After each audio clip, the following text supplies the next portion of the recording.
Kalau kita nggak ada obrolan yang sifatnya sangat mendidik kita, itu tinggalkan. Nah, tidur tengkurap itu adalah tidurnya setan. Siapa yang tidur tengkurap? Nangkuban, tengkurap, tidur nangkuban.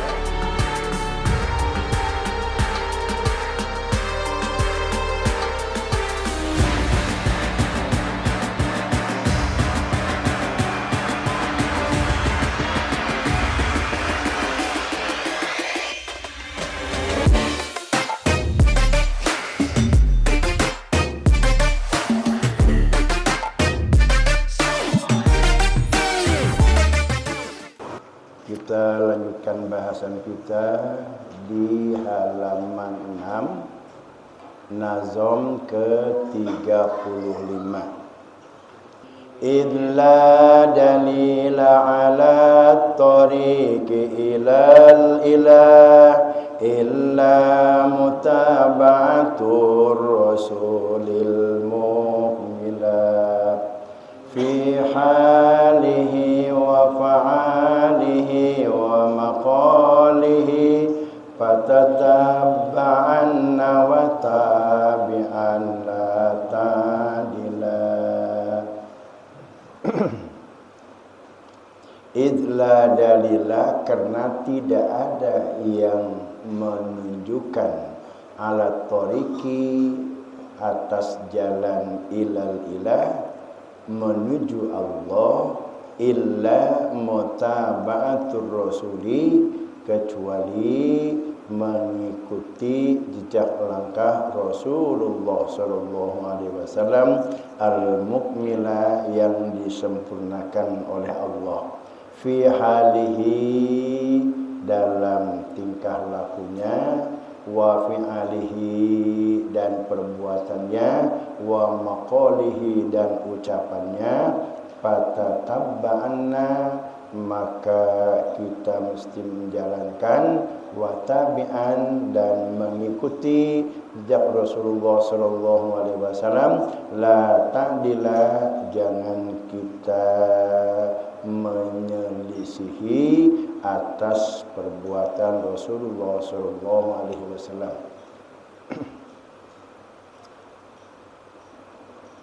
Wasiat yang kelima, Syekh Zainuddin Al-Malibari dalam kitab ini, Hidayatul Azkiya, berwasiat kepada murid.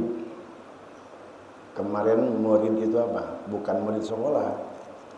Kalau murid sekolah mah yaitu seseorang yang sedang menempuh pelajaran, baik di tingkat dasar, tingkat menengah, maupun tingkat atas. Itu murid dalam tingkatan sekolah. Yang dimaksudkan dengan murid di sini bukan murid sekolahan, tapi alladzina yuriduna taqarruban ilallah, orang-orang yang punya keinginan untuk mendekatkan diri kepada Allah, tahta syaikhihi, di bawah bimbingan guru. Murid ini disebut juga salik, orang yang sedang melakukan perjalanan ruhani untuk bisa usul sampai kepada Allah Subhanahu wa ta'ala. Syekh Zainuddin Al-Malibari dalam kitabnya ini mewasiatkan kepada kita, setiap murid, orang yang punya keinginan untuk kenal dengan Allah, orang yang punya keinginan untuk ma'rifat kepada Allah, dia harus betul-betul menjaga dan melaksanakan 9 wasiat ini, atau disebut juga dengan maqam atau tahapan-tahapan. Kenapa orang yang sedang melakukan perjalanan untuk bisa kenal kepada Allah itu harus memperhatikan sunnah-sunnah Rasul? Karena la yasa'uhu, itu tidak akan bisa tercapai illa bimutaba'atin Nabi sallallahu alaihi wasallam, kecuali dia mempola meneladani perjalanan hidup Rasulullah sallallahu alaihi wasallam. Nah, yang sangat sempurna disempurnakan oleh Allah Subhanahu wa taala baik dalam tingkah lakunya, dalam sikapnya, dalam perbuatannya maupun di dalam ucapannya. Sehingga inilah ucapan, perbuatan dan apa yang di kebiasaan Rasulullah sallallahu alaihi wasallam itu perlu kita teruskan dan kita jalankan dalam hidup kita ini. Mari kita lihat sisi lain. Rasulullah sallallahu alaihi wasallam itu kalau tidur jam berapa dia mulai tidur? Beliau mulai tidur berdasarkan hadis dari Aisyah radhiyallahu anha, anna Nabi sallallahu alaihi wasallam, bahwa sesungguhnya Nabi sallallahu alaihi wasallam kana yanamu awwalal laili. Rasul itu tidurnya awwalal laili, pada permulaan malam. Wa yakumu akhirahu, dan bangun tidur pada sepertiga akhir malam. Fayusolli, kemudian dia sholat. Nah, berdasarkan hadis ini, karena yanamu awalal laili, Rasulullah itu biasanya tidur itu ba'da isya. Habis sholat isya, kalau tidak ada yang dibicarakan tentang hukum, tidak ada yang diinformasikan tentang pengajian, Rasul langsung pulang tidur. Kenapa Rasul itu tidurnya di jam 8 ba'da sholat isya? Karena mengejar bangun malam untuk sholat. Sholat tahajud bagi Rasul awalnya itu wajib. Sholat tahajud bagi Rasul itu wajib. Nah, kemudian turun surat ke-20 dari Al-Muzammil, lalu sholat tahajud itu sunnah. Nah, berapa lama Rasul itu tidur dalam satu hari? Dijelaskan dalam beberapa hadis, Rasul itu tidurnya 4 jam 45 menit atau 5 jam. Jadi kalau jam 8 tidur, jam 1 bangun.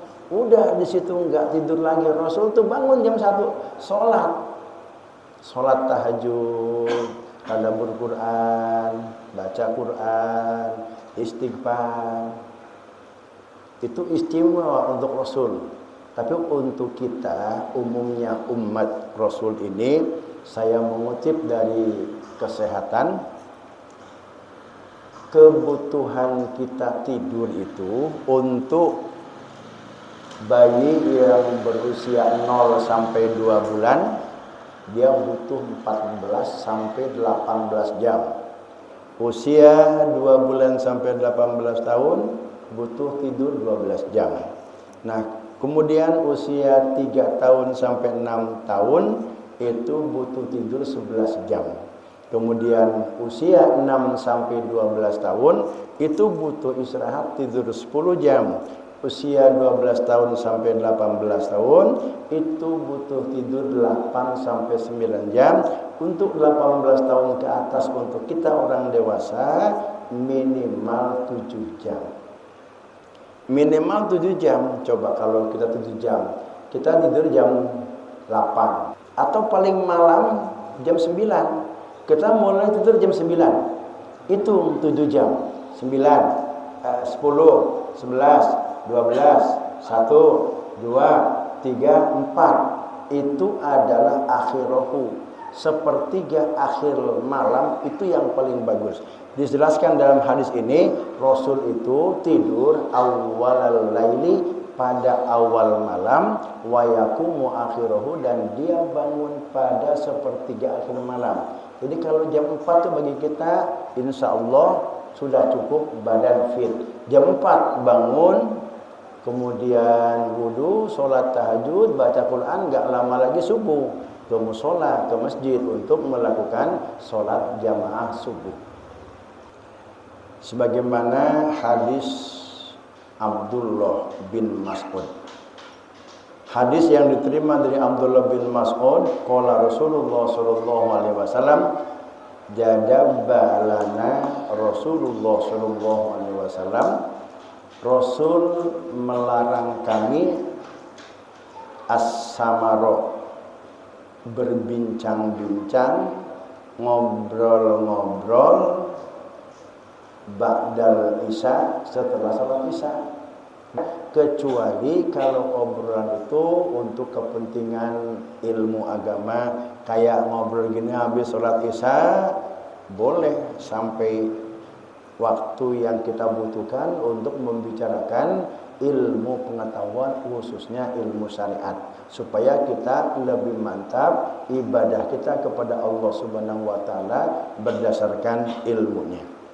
Tapi ada kepentingan-kepentingan lain, dagang misalkan, memang dagangnya waktunya malam, siang ini bukan bagiannya, itu lain hal itu. Kalau kita nggak ada obrolan yang sifatnya sangat mendidik kita, itu tinggalkan. Kita bukan soal tidak gaulnya, kita punya kepentingan bangun malamnya itu, kan kita akan meneladani Rasulullah SAW. Kalau Rasul makan cuma 5 jam cukup untuk Rasulullah tidur. Kita paling tidak 7 jam. Nah, itulah kebutuhan-kebutuhan untuk kita bisa melakukan sholat malam, tahajud, diatur tidurnya. Nah, kemudian berdasarkan hadis riwayat Abu Dawud, bagaimana Rasulullah ketika tidur kemudian bangun. Rasulullah bangun nggak langsung bangun, duduk dulu, duduk. Yang kedua, yamsahun nauma an wajihi biyadihi. Nah, kemudian Rasul itu membetulkan matanya, masih ada ngantuk, supaya saraf-saraf mata ini, peregangan-peregangan di dalam saraf mata, supaya enggak terasa ngantuk, hilang ngantuknya, diregangkan mata. Yang ketiganya adalah qiraatu asyaratil ayah min akhiri Ali Imran, membaca kurang lebih 10 surat dari akhir Quran surat Ali Imran. 10 ayat yang terakhir atau 11 ayat terakhir dari Quran surat Al-Imran baca. Setelah itu baru bangun, berangkat ke kamar mandi, berwudu. Setelah berwudu, sholat. Jadi kalau jam 2 bangun, sholat tahajud. Berapa rakaat yang biasa tahajudnya Rasul itu? Tahajud itu paling sedikit 2 rakaat, maksimal 12 rakaat. Tahajud atau sholat malam yang dilakukan oleh Rasulullah SAW berdasarkan hadis riwayat Abu Daud itu 12 rakaat, 2 rakaat salam, berdiri lagi, 2 rakaat salam, berdiri lagi, 2 rakaat salam, terus sampai 12 rakaat atau 6 kali salam. Sholat tahajud, kemudian Rasulullah membaca Quran, kemudian tadabbur Quran sampai menjelang subuh. Setelah itu baru Rasul keluar ke masjid untuk memimpin berjamaah sholat subuh. Orang yang bisa mengejar melaksanakan sholat subuh berjamaah seakan-akan dia telah mendapatkan dunia dengan seisinya. Nah itu. Kemudian jam 8 Rasulullah tidur. Tidurnya bagaimana? Tidurnya Rasulullah SAW itu, qala Rasulullah SAW, idza ataita madji'aka fatawaddo. Kalau kamu akan tidur, fatawaddo, maka berwudulah kalian. Kita kalau mau tidur suka wudu enggak? Paling mau sholat doang kan? Karena orang yang tidur dalam keadaan suci dari hadas atau berwudu, malaikat akan menyertai kita bersama tidur dan dia masuk ke dalam pakaian kita, ke dalam baju kita. Itu malaikat bersama dengan kita tidur. Kalau kita tidur dalam keadaan berwudu, dan para malaikat mendoakan, memohonkan ampun kepada orang yang tidur dalam keadaan berwudu. Ini kita mau coba. Nanti pulang dari sini mau tidur wudu dulu. Ya, wudu nggak akan lama lah, nggak usah beli air. Nah, kita mencoba mengikuti jejak langkah Rasulullah SAW. Yang kedua, summa ja'a ala sikikal aiman. Kemudian tidurlah dalam posisi miring ke kanan. Jadi rusuk bagian kanan itu ada nyentuh ke tikar. Jadi miring kepala dan kita miring ke kanan. Kemudian arahkan ke arah kita, muka, dada, perut mengarah ke kiblat. Kemudian kita miring ke kanan. Kalau tidur miring ke kanan itu adalah tidurnya Rasul dan para soleh, orang-orang soleh, dan hukumnya sunnah. Kalau tidur miring ke kiri itu tidurnya para raja dan ahli dunia. Kalau tidur telentang itu tidurnya para anbiya Allah, sambil berzikir dia mah walaupun dia tidur tapi qalbuhu lam yanam, hatinya tidak tidur. Nah, tidur tengkurap itu adalah tidurnya setan. Siapa yang tidur tengkurap? Nangkuban, tengkurap. Tidur nangkurap, tidur telungkup, itu tidurnya setan. Dan hukumnya makruh. Kemudian yang keempat, kita membaca doa sebelum tidur dan doa setelah tidur. Ini ada diajarkan dalam hadis Rasulullah SAW dalam Sahih Bukhari, hadis yang ke-7394. Qala Rasulullah SAW, kana Nabi SAW idza awa ila firasihi, apabila Rasulullah SAW akan berangkat ke tempat tidurnya, qala, Rasul berdoa, Allahumma bismika ahya wa amut. Itu doa yang dibaca Rasulullah SAW ketika akan tidur. Banyak kita, jadi kalau misalkan semua itu berwudu, miring ke kanan, menghadap kiblat, doa sebelum tidur, kemudian doa setelah tidur, berarti di tidur aja itu ada 5 pahala kalau kita lakukan semua. Itu tidur yang dicontohkan oleh Rasulullah SAW.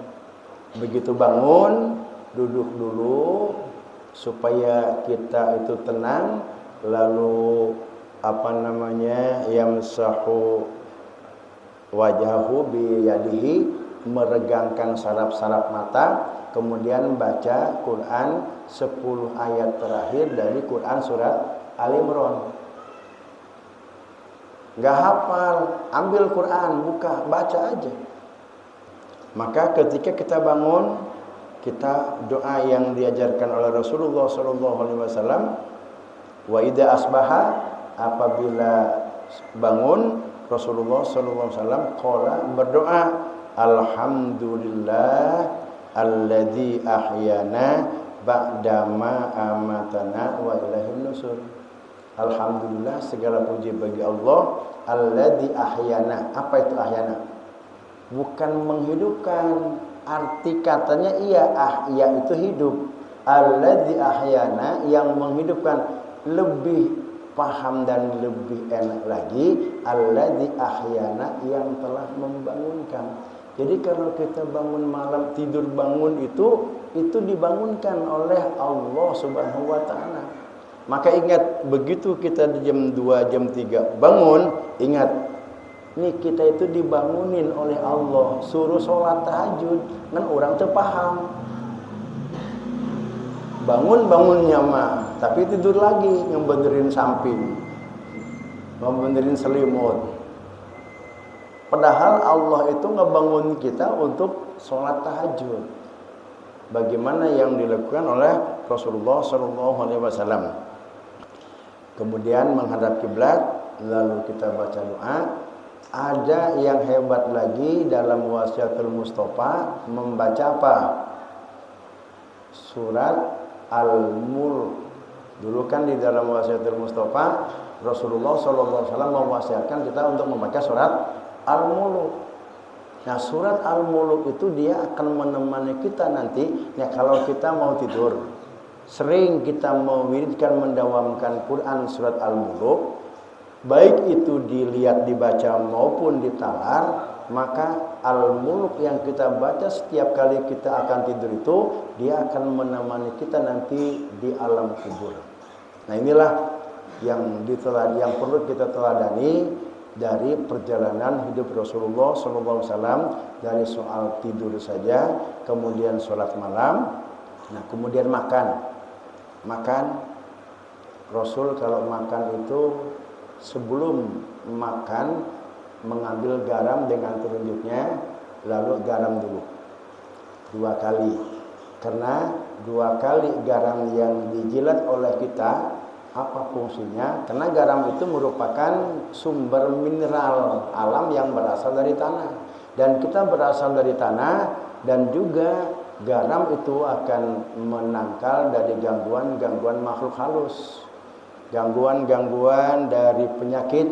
Maka Rasul mengawali dengan mencicipi garam, menjilat garam sebelum makan. Kemudian Rasul makan tidak menggunakan alat bantu, pakai garpu, pakai sendok, langsung tangan. Dan menyedikitkan lukmah, suapan dengan 3 jari. Kalau kita makan mungkin berapa jari ya, 5 jari kita memakan semua, turun semua. Rasul 3 jari, menyedikitkan dengan konsep makan ketika lapar, berhenti sebelum kenyang. Itulah sunnah Rasulullah SAW. Makan Rasulullah itu tidak menggunakan alat bantu, tidak menggunakan sendok, langsung menggunakan tangan untuk menyedikitkan lukmah atau suapan. Kemudian mengunyah 40 kali kunyahan. Orang kadang kunyah gual geol 3 kali kunyahan telan. 3 kali kunyahan telan. Rasul itu sudah suapannya kecil sedikit, dikunyah sampai 40 kali sehingga lembut betul, baru ditelan, sehingga sangat bagus membantu kepada pencernaan. Kemudian sebelum doa minimal membaca bismillah. Allahumma barik lana fi ma razaqtana wa qina azaban. Minimal bismillahirrahmanirrahim, karena Allah itu sudah berjanji orang yang membaca bismillahirrahmanirrahim ketika akan makan, maka bakteri-bakteri yang ada di makanan itu yang akan menjadi penyakit Allah tangkal dan Allah jaga. Sehingga walaupun itu ada bakteri yang membahayakan, ketika kita membaca bismillahirrahmanirrahim, Allah sudah janji dengan bakteri itu tidak akan mengganggu kepada orang yang makan dengan mengawali baca bismillahirrahmanirrahim. Kemudian dilanjutkan dengan doa, Allahumma barik lana fi ma razaqtana wa qina adzabannar. Kemudian begitu kita sudah makan, membaca doa lagi, alhamdulillahilladzi at'ama wa saqana wa ja'alana muslimin. Jangan minum sambil berdiri. Kemudian minumnya ala Rasul itu tidak tenggak 1 gelas langsung habis, 1 teguk. Minum jangan napas. Minum ala Rasul itu 1 teguk, 1 teguk, napas, 1 teguk, napas, terus sampai habis. Jadi kalau segelas itu enggak langsung ditenggak 1 gelas tuh sampai habis, tapi 1 teguk, 1 teguk. Itu cara minum Rasulullah Shallallahu Alaihi Wasallam. Kenapa? Itu dalam ilmu kesehatan. Kalau misalkan kita itu minum sambil bernapas, kan ada keluar HCO2, kemudian nanti dia bercampur, dia akan menjadi cuka. Makanya jangan bernapas ketika minum. Maka Rasul mengajarkan minum itu seteguk, lepas napas, teguk lagi, lepas napas, teguk lagi, lepas napas. Itulah cara minumnya Rasulullah Shallallahu Alaihi Wasallam. Kemudian kalau kita kebetulan airnya panas, jangan meniup air panas. Biarkanlah dia dingin dengan sendirinya sesuai dengan nanti dia sudah layak dan siap diminum. Nah, inilah